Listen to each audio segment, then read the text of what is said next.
setup différent de d'habitude puisque je suis dans mon studio étudiant et non chez mes parents où j'ai une belle bibliothèque pour faire un fond, et là en fait je suis sur mon lit, donc voilà, ça change un peu de décor, il n'y a pas grand chose mais c'est pas grave parce que c'est ce que je dis qui est intéressant. Normalement. Alors j'ai eu une grosse absence, j'avais posté quelques petites vidéos sur ma chaîne YouTube qui avaient commencé un petit peu à... pas à décoller parce que voilà quoi. Mais on va dire que voilà, j'avais des petits retours positifs, ça c'était assez régulier, et la rentrée est arrivée et j'ai commencé ma dernière année de master.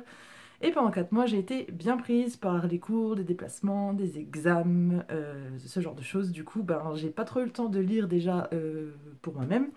Et j'ai pas trop eu le temps non plus donc de tourner des vidéos, de les monter, de les poster, etc. etc. Après, j'étais à peu près active sur Instagram quand même. Mais voilà pour la petite absence. Là, je reviens, je sais, je vais rien promettre du tout niveau régularité parce que honnêtement, je sais pas du tout comment ça va se passer. Je commence bientôt un stage en librairie, je sais pas du tout si j'aurai un peu plus de temps. Pour lire, oui, il faudra que je lise, de toute façon, ça fait partie du job, mais pour les vidéos, je sais pas du tout. Donc là, voilà, j'ai un peu de temps. Je me suis dit, ça me manquait un peu de faire des vidéos, donc j'ai décidé de vous parler des 5 premiers livres que j'ai lus dans ce mois de janvier. D'ailleurs, c'est mes 5 lectures de janvier, donc mes 5 premières lectures de l'année, en espérant qu'elles vous intéressent et que mon avis vous intéresse aussi.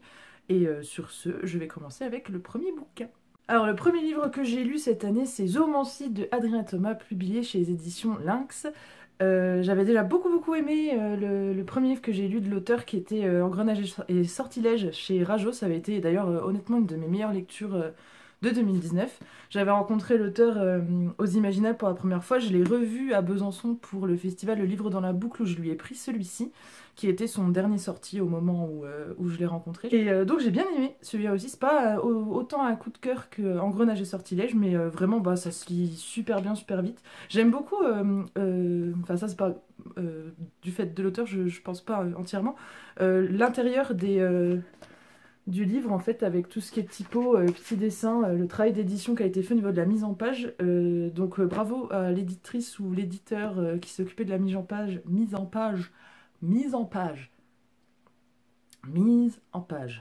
falloir que je réapprenne à articuler, ça va être compliqué.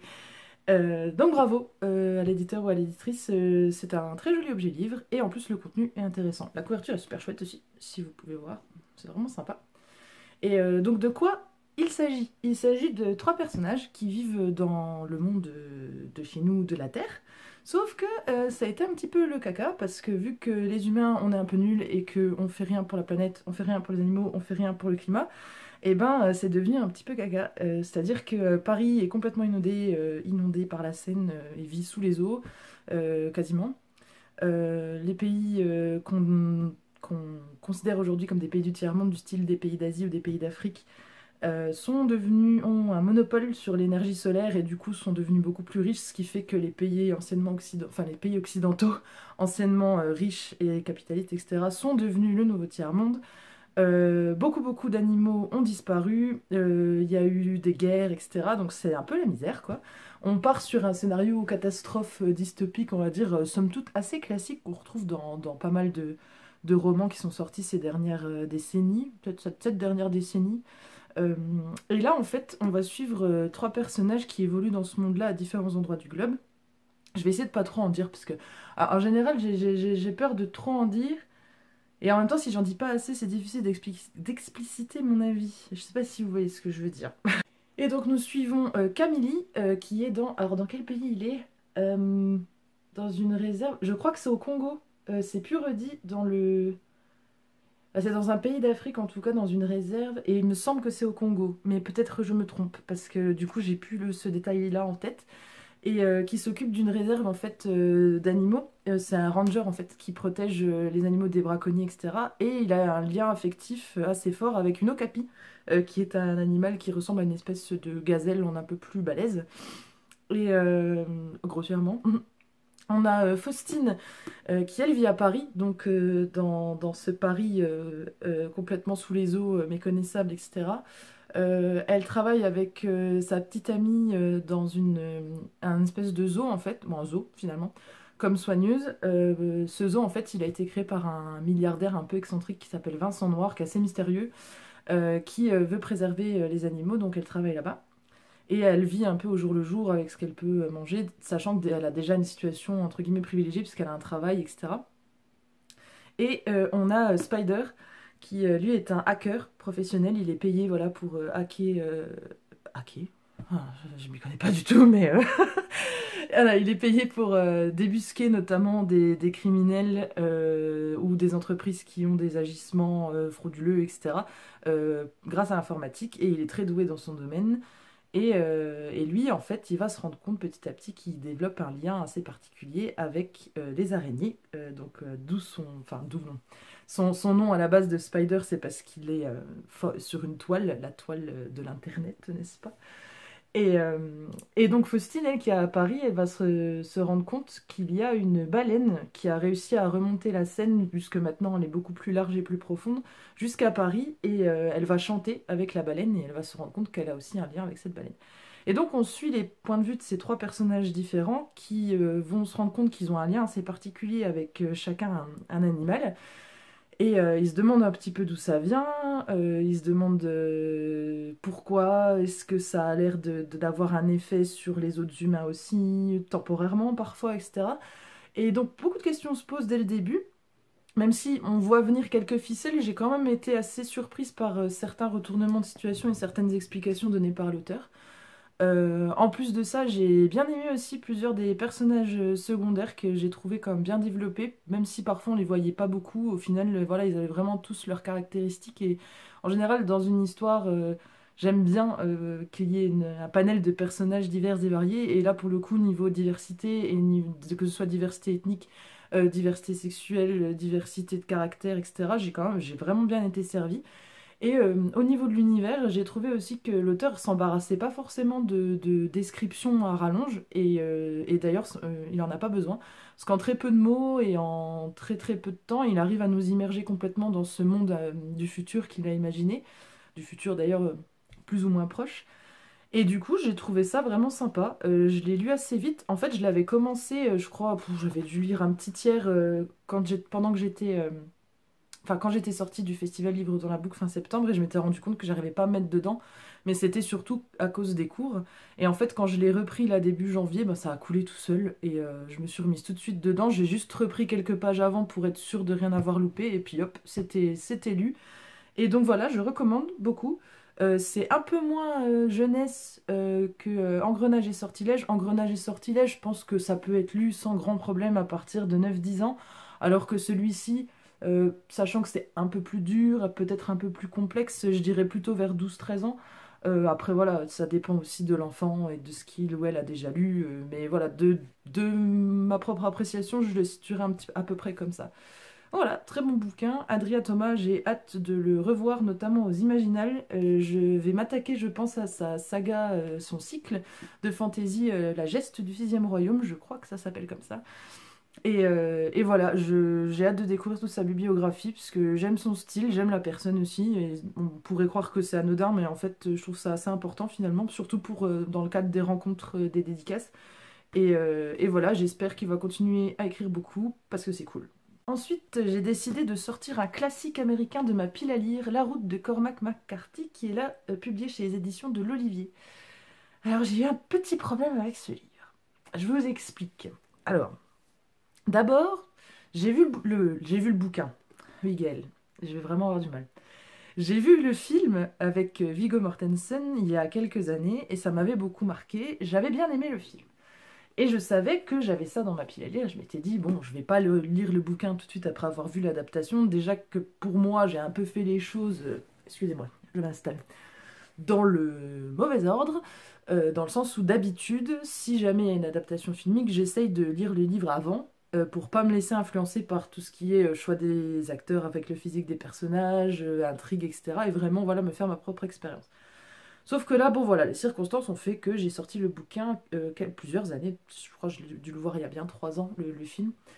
Et donc je me suis dit, voilà, il a pas l'air très long, puis bon, j'ai vu que sur Goodreads notamment, il y avait beaucoup de gens qui disaient que ça les avait bouleversés, que c'était un des meilleurs livres qu'ils avaient jamais lu. Je me suis dit, bah allez, moi j'y vais quoi. Et en fait, ça a un peu floppé avec moi. Alors j'en appelle aux lecteurs et aux lectrices qui me regardent actuellement. Si vous l'avez lu et que vous l'avez aimé, sans que ce soit forcément un coup de cœur, mais même si c'est un coup de cœur, si vous avez vraiment bien aimé ce livre, envoyez-moi un message ou mettez-moi un commentaire, un truc, pour me dire pourquoi, genre quels sont vraiment les points qui vous ont bouleversé, qu'est-ce qui vous a plu. Parce qu'en fait, moi j'ai trouvé ça excessivement long.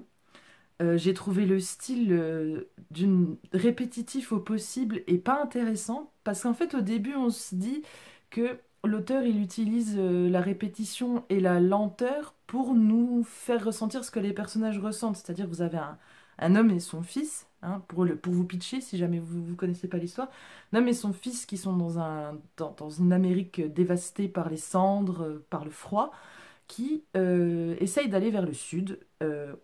On essaye de comprendre pourquoi, apparemment, parce que le père pense que vers le sud, il y aura plus de ressources et qu'ils auront moins froid et qu'ils pourront survivre du mieux possible là-bas, admettons.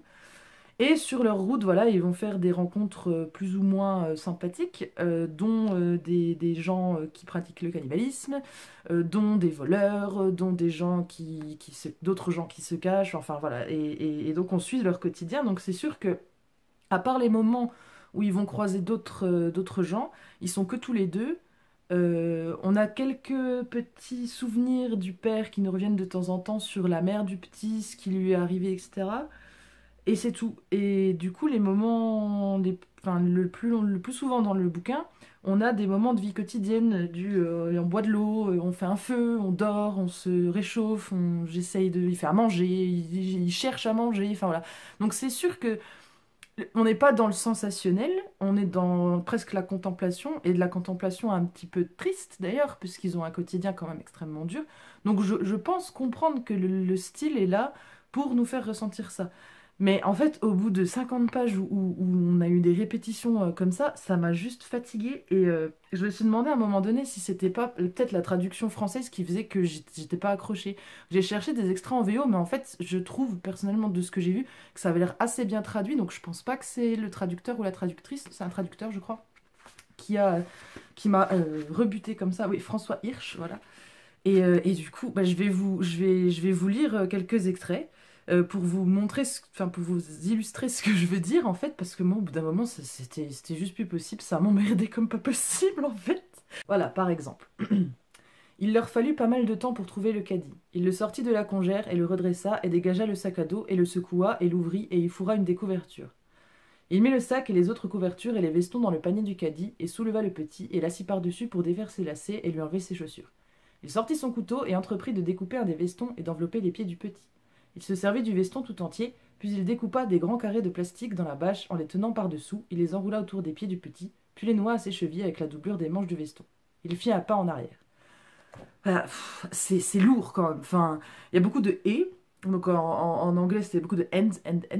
Et en fait c'est comme ça plein de fois. C'est des fois juste pour boire de l'eau et remettre la bouteille d'eau dans le sac à dos. C'est ça, ça va être il prit la bouteille d'eau et il déboucha le bouchon et il se prit une gorgée d'eau et il reboucha et il remit la. Enfin, c'est bon quoi, on a compris.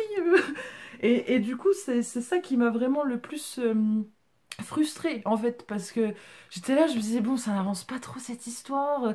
Au début comme je vous dis j'étais dans le truc, je me disais bon voilà c'est parce que ils ont un quotidien qui est barbant, à la fois ils s'ennuient et en même temps c'est un combat constant pour la survie parce que la moindre action comme boire de l'eau ou se réchauffer comme là voilà pour se déplacer ou pour être dans un confort relatif est importante pour eux donc je comprends l'intention mais c'est juste qu'au bout d'un moment ça m'a tellement saoulée.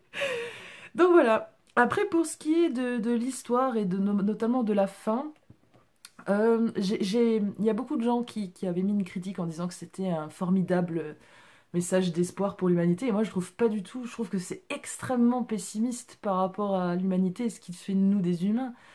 Et même si on peut imaginer le petit garçon un peu comme une lumière dans cette obscurité par son innocence, même si pour moi, il perd beaucoup de son innocence pendant les événements du bouquin. Voilà quoi. J'ai pas accroché au message, j'ai pas accroché au style. Et peut-être que j'avais encore un peu les images du film en tête, qui en soi ne diffèrent pas énormément. Mais pour cette histoire, j'ai peut-être été plus sensible à l'aspect visuel que le réalisateur. Je ne sais plus du tout qui a réalisé ça, excusez-moi. nous a offert plutôt que l'œuvre originale. Voilà. Donc une petite déception en deuxième lecture de cette année. C'est un peu dommage, mais bon, ma foi, ça arrive. Ensuite, j'ai décidé de continuer une saga, parce que je lis beaucoup de sagas, notamment des sagas jeunesse qui des fois s'étirent sur 4, 5, 6, 7, voire plus de tomes que ça. Et en général, au bout de 2 tomes ou 3 tomes, ben, je laisse un peu de côté pour lire d'autres choses, parce que j'ai une pile à lire qui déborde, et je prends pas souvent le temps de lire mes suites de sagas. Mais là, j'ai décidé de continuer L'Épouvanteur de Joseph Delaney, bref, Joseph Delaney, chez Bayard. C'est une saga que peut-être plusieurs d'entre vous connaissent, parce qu'elle est quand même assez culte maintenant, ça fait plusieurs années quand même qu'elle est en cours. Elle est encore en cours, je crois pas qu'elle est finie. Il doit y avoir 13 ou 14 tomes maintenant, je crois, c'est pour ça je l'avais laissé de côté au bout de 2 tomes il y a 2 ans, quelque chose comme ça, et je me dis, puis là, j'ai le troisième tome dans ma pile à lire, il est toujours pas sorti. Et j'ai bien fait, parce qu'en fait, après ma petite déception avec La Route, bah, c'était une lecture rafraîchissante, parce que ça se lit tout seul, il y a de l'aventure, c'est jeunesse, ça fait un peu peur, il y a des sorcières, il y a des rebondissements, des secrets, etc. Moi, j'avais besoin que de ça. C'est... Si vous connaissez pas l'épouvanteur, en fait, c'est donc on est dans un espèce de monde médiéval fantastique, je dirais. On connaît, enfin voilà, dans le comté, n'est-ce pas? Le comté, non pas la comté, n'est-ce pas? Mais le comté. Où en fait, quand on est le septième fils d'un septième fils, on possède un don qui nous lie aux forces de l'obscur et on peut donc devenir épouvanteur. Et c'est ce qui arrive au héros de cette aventure qui s'appelle Thomas Ward. Et il y a un épouvanteur, l'épouvanteur du comté, qui vient le voir un jour et qui lui dit, voilà, je te prends comme apprenti contre la rémunération de tes parents et je t'apprendrai à être épouvanteur et tu pourras prendre la suite de la protection du comté après moi. Donc c'est ce qui se passe. Il entre en formation chez l'épouvanteur qui, à la base, est un personnage un peu sombre et mystérieux. Tout le monde a un peu peur des épouvanteurs parce qu'en général, quand ils arrivent, quelque part, c'est pour chasser un monstre, une sorcière, un gobelin, un esprit malfaisant, etc. Donc c'est un oiseau de mauvais augure, si je peux dire. Et voilà, et on va suivre en fait finalement l'apprentissage du jeune Thomas auprès de cet épouvanteur qui s'appelle Grégory. Et, découvrir avec lui en fait finalement différentes créatures, comment on peut les combattre. Donc on a des sorcières, on a des gobelins. C'est un peu, voilà, ça part un peu dans tous les sens des fois. Il y a des forces obscures encore qu'on va découvrir par la suite, je pense. Et c'est vachement sympa, voilà. Après, pour les très jeunes lecteurs et lectrices, ça fait quand même un petit peu flipper par moments. C'est bien écrit dans le sens où il y a des scènes qui font un peu frissonner quand même, parce qu'on n'est pas sûr de la sorcière, on va dire, avec un petit chapeau pointu et un nez crochu qui va juste vous transformer en crapaud. On est quand même sur la sorcière qui peut vous lacérer de ses ongles et boire votre sang. Donc on est sur quand même des moments pas gore, mais un peu frissonnant quand même. Mais c'est très cool, voilà. Je lirai la suite. En plus, dans ce tome-là, il y a pas mal de révélations sur le passé de l'épouvanteur. Il y a un événement assez important pour le héros, assez triste aussi, qui fait que son personnage continue de s'étoffer, etc., et de grandir. Donc voilà, c'est très sympa. Je lirai la suite dès que je pourrai, dès que je l'aurai. Et je vous recommande si vous connaissez pas et si vous êtes prêt à vous lancer dans une aventure de plusieurs tomes, c'est très cool. Ensuite, on change totalement d'ambiance, ce qui est souvent le cas quand je choisis mes lectures. En général, je reste pas longtemps dans le même genre de bouquin. Je change souvent de style. Et j'ai lu un livre que je voulais acheter dès sa sortie et que je suis contente d'avoir lu, même s'il était dur, et c'est Le Consentement de Vanessa Springora. Alors, si vous n'en... c'est chez Grasset. Si vous n'en avez pas entendu parler, ça m'étonnerait quand même, parce que ce soit dans les médias, sur Internet, il y a quand même eu pas mal de remue-ménage par rapport à ça. Vanessa Springora, aujourd'hui, est éditrice, et donc c'est son premier roman. Et elle y parle de sa rencontre avec Gabriel Matzneff, qui est un écrivain que je ne connaissais absolument pas avant d'entendre parler de cette histoire. Peut-être que vous le connaissiez, ou des gens peut-être plus âgés que moi connaissaient, mais voilà, je ne connaissais pas du tout. Et en fait, elle l'a rencontré quand elle avait 13 ans. Si je ne m'abuse, elle a 13 ans quand elle le rencontre pour la première fois, et lui, il avait déjà 50 ans. Et le problème, c'est que cet homme est un pédophile, J'ai pas peur d'utiliser le mot finalement, puisque vu tout ce qui est décrit là-dedans et tous les faits qui lui sont reprochés par ailleurs par d'autres victimes ou potentielles victimes dans les médias, etc. Voilà, c'est un pédophile qui finalement l'a séduit, juste des guillemets dans ce cas-là, parce que c'est quand même un sujet très sensible.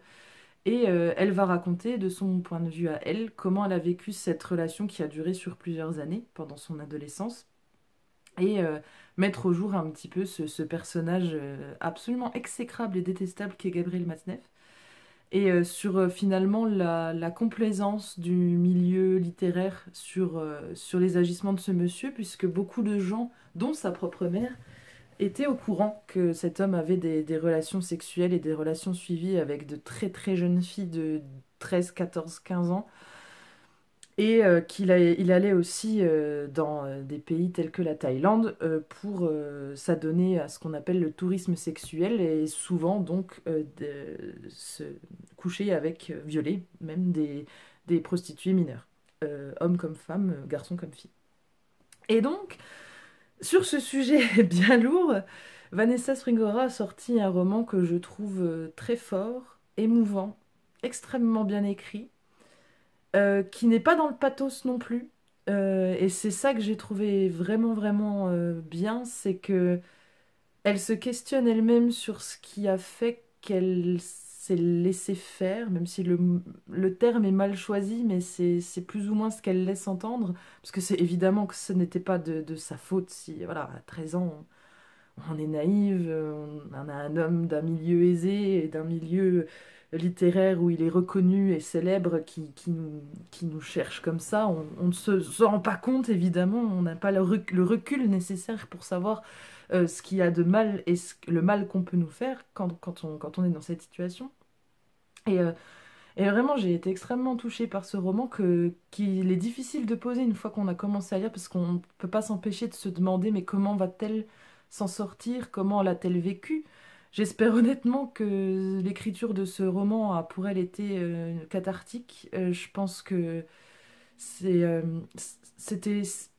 je sais pas comment dire, mais dans les interviews que j'ai vues d'elle, c'est ce qu'elle avait l'impression de dire, et comme elle le dit dans la préface de son roman, elle a enfermé Gabriel Matzneff dans ce livre, et c'était une manière pour elle de prendre une certaine revanche sur lui et sur le mal qu'il a pu lui faire, puisque sa conception de sa sexualité a été pas mal affectée par la suite. Et voilà, je sais pas quoi dire de plus.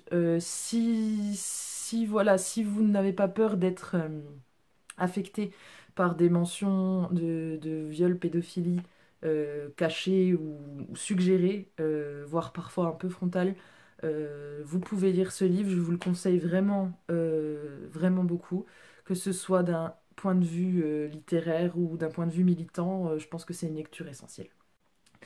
Et donc, comme dernière lecture de l'année, j'ai décidé de lire un roman jeunesse et j'ai lu À comme aujourd'hui de David Levitan, ou Levitan, je ne sais pas comment ça se prononce.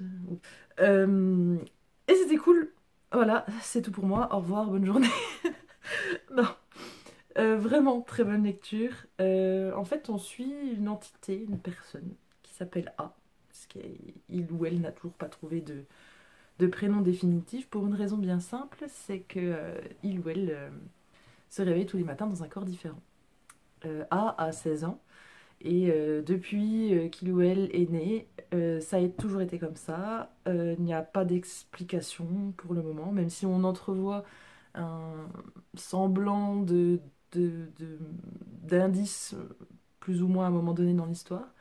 Et en fait, l'objectif du personnage, c'est d'essayer de changer le moins possible de choses pendant qu'il ou elle occupe le corps de quelqu'un d'autre pour ne pas interférer dans la vie de ces gens-là qui, en final, en se réveillant le lendemain, auront gardé une partie des souvenirs mais n'auront pas eu l'impression d'avoir été, entre guillemets, possédés par une autre entité, une autre personne. Et jusqu'au jour où A va rencontrer Rhiannon, une jeune fille de son âge, de 16 ans, dans un lycée pendant qu'il occupe le corps du petit ami de cette jeune fille qui s'appelle Justin.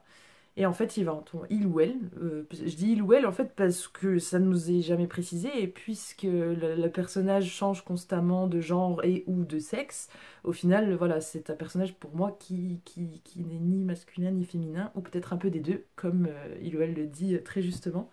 Et c'était chouette parce que, en fait, c'est une histoire d'amour hein, qui va éclore, et avec toutes les complications adolescentes qu'on connaît. Et il faut dire aussi que grâce au subterfuge d'avoir tous les jours un corps différent, peut nous parler, en fait, puisque c'est par rapport à sa perspective qu'on découvre toute l'histoire, explorer différentes facettes de l'adolescence, de ses problèmes, que ce soit du point de vue d'orientation sexuelle, du point de vue des interactions sociales. Donc c'était intéressant et à la fois émouvant parfois. Que dire? J'en avais beaucoup entendu parler, majoritairement bien, et je confirme que je m'aligne plutôt avec ces avis-là. J'ai trouvé ça chouette, fluide, mignon, attendrissant, parfois déprimant, et voilà. Globalement, une bonne lecture. J'ai vu qu'il y avait une suite. Alors, je sais pas si c'est une suite ou si c'est pas l'histoire vue du point de vue de Rhiannon, du coup, l'intérêt amoureux de A. Je crois il y a deux trucs comme ça, mais je verrai bien. En tout cas, je trouve que celui-ci se suffit à elle-même, se suffit à lui-même. Il faut que je réapprenne vraiment à parler correctement, c'est que ça devient compliqué. Et vraiment, c'était très sympa. Et je vous le conseille, bien sûr. Tous les livres que je vous ai présentés, là, je vous les conseille. Mis à part celui-ci. Non, si, c'est pas que je le conseille pas, c'est juste que moi, ça m'a pas touché et j'ai pas aimé ça. Et il y a aussi... Ah, j'ai pas pensé à parler de ça. Voilà, on va faire un truc dans le désordre, ou alors peut-être qu'avec la magie du montage, je remettrai tout dans l'ordre. Je sais pas. Non, je vais laisser comme ça, je pense. La flemme. Mais je pense aussi que celui-ci, ce qui m'a peut-être pas trop touché, c'est qu'il y a un aspect quand même très religieux, catholique, là-dedans, de la part... Enfin... Il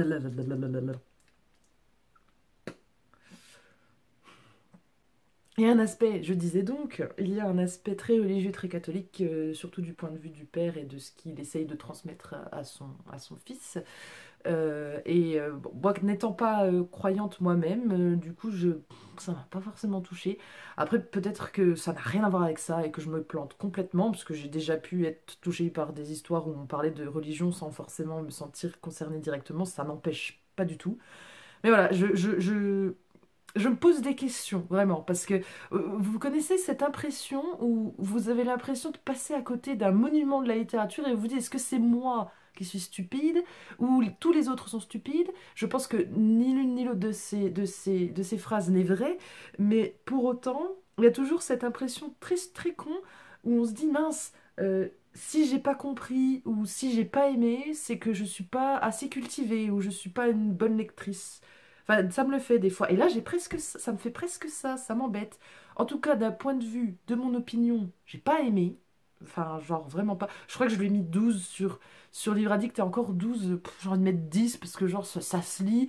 Effectivement, il y a des scènes choquantes et un message derrière qui est fort. Mais en soi, voilà, bof, très très très très bof. Donc je le redis encore une fois, si vous avez lu et aimé ce livre, mettez-moi un commentaire. Si vous l'avez pas aimé, mettez-moi un commentaire aussi pour que je me sente moi seule. Et sur cette petite update lecture de janvier, eh bien, je vous souhaite à toutes et tous une bonne journée, une bonne soirée, une bonne nuit en fonction de l'heure à laquelle vous me regardez. Et je rappelle aussi que je suis active sur Instagram et sur Twitter. Vous pouvez trouver les liens de mes réseaux sociaux en barre d'infos, ainsi que les livres que j'ai présentés, si ça vous intéresse. Et je vous invite à me suivre là-bas aussi. Je papote de temps en temps sur Insta. Je mets pas énormément de photos, mais je mets pas mal de stories. Bon, c'est aussi mon Insta perso, donc du coup, vous pouvez aller voir apparaître de manière random des soirées avec des potes ou des trucs qui n'ont rien à voir avec les bouquins. Comme ça, vous êtes prévenus. Et merci d'avoir regardé cette vidéo. À très bientôt, j'espère, pour un nouvel update lecture. J'ai 2 lectures en cours en ce moment que je vais pas tarder à finir et je vais enchaîner assez vite, je pense. Donc, à très vite pour de nouvelles aventures.